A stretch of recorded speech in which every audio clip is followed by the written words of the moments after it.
Pas là pour parler de géologie. On n'est pas là pour parler de la nature de la matière retrouvée. Est-ce que c'est du gaz de tel degré ou de telle qualité? Est-ce que c'est du pétrole de tel degré ou de telle qualité? À quelle profondeur on l'a trouvé? Ça, nous le laissons aux géologues. Ce n'est pas ça le débat.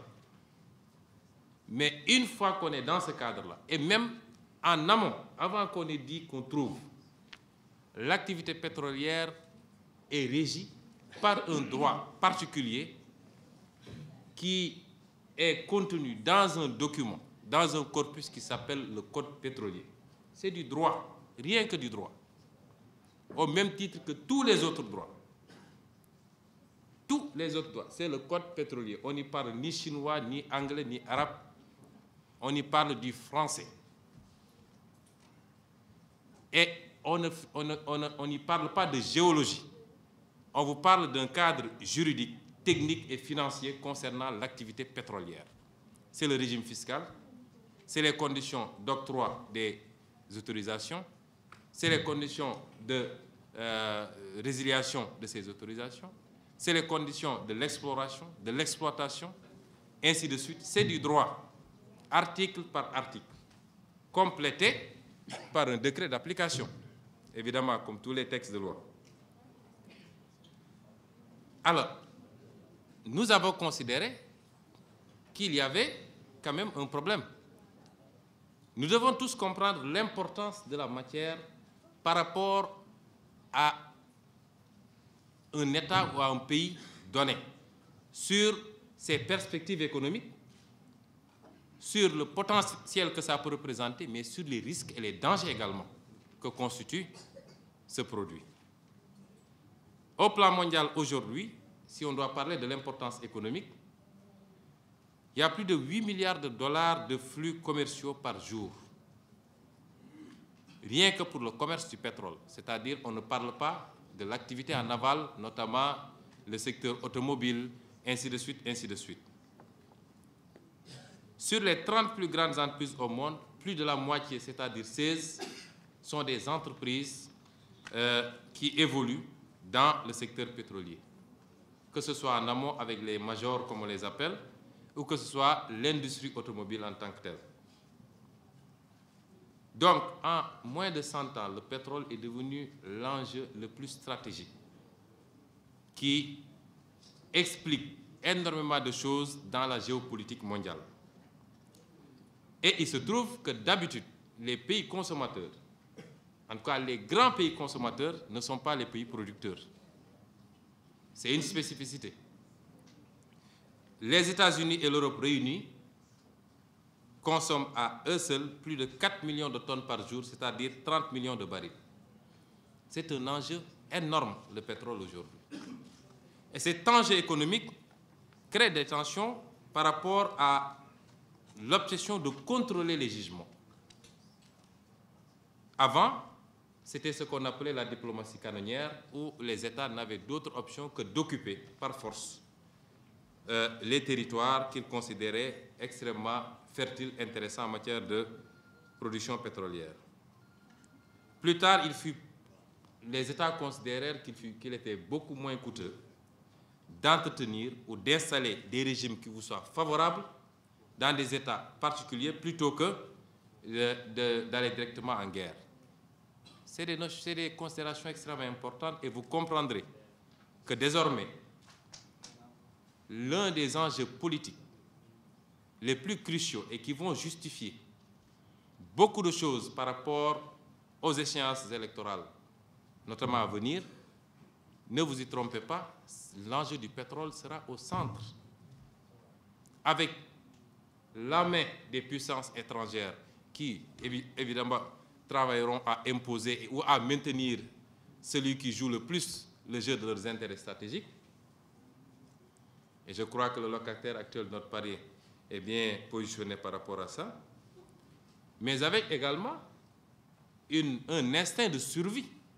Parce que quand on aura suffisamment posé d'actes, j'allais dire délictuels dans la gestion de ces ressources, on a encore un peu plus peur ou beaucoup plus peur de perdre le pouvoir par rapport aux conséquences qui vont en découler. Pour vous, pour vos proches, votre famille tout le clan, et ce qui fait que les élections où les enjeux de pouvoir ont été toujours extrêmement compliqués au Sénégal comme partout ailleurs au monde, mais nous devons tous comprendre qu'ils vont être encore plus compliqués aujourd'hui avec la donne pétrole et avec ce qui s'est passé ces 6 dernières années particulièrement.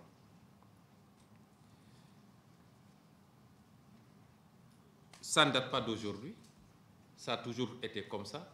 Les interventions, l'opération Ajak au Royaume-Uni avec Mossadegh en Iran, ce qui s'est passé dans beaucoup d'autres pays et ce qui se passe encore. Toutes les guerres qui se passent actuellement tournent essentiellement autour de cet enjeu-là de contrôle de ces ressources stratégiques pour les grands pays consommateurs.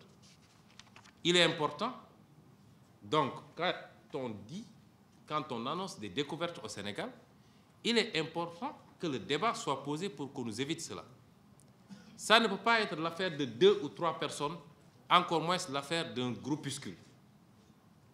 C'est un enjeu national qui concerne 14 millions de Sénégalais, qui peut constituer une formidable opportunité de mettre ce pays définitivement sur les rails, mais qui peut, dans la même veine, en tout cas, si on y prend garde, être une malédiction, comme on a l'habitude de l'appeler, la malédiction des ressources naturelles et particulièrement du pétrole. Alors, dès que le problème s'est posé, durant toute l'année 2016, les débats sont partis dans tous les sens. Ça a commencé d'ailleurs en 2015, ça s'est prolongé en 2016. Mais nous étions rendus compte que ça semblait aller vers une cacophonie générale. Et l'une des parties jouait à complètement noyauter le débat, notamment le gouvernement. D'abord, ça a commencé par dire que tous ceux qui parlent du pétrole n'en connaissent absolument rien, qu'ils n'ont absolument vu aucun document, que c'est très technique, que le président étant un géologue, il connaît très bien ce qu'il fait, ainsi de suite, ainsi de suite. Et quand les gens ont commencé à sortir avec des éléments de preuve, le débat a changé de sens et s'est allé jusqu'à l'expression de menaces contre les gens qui parlent de pétrole.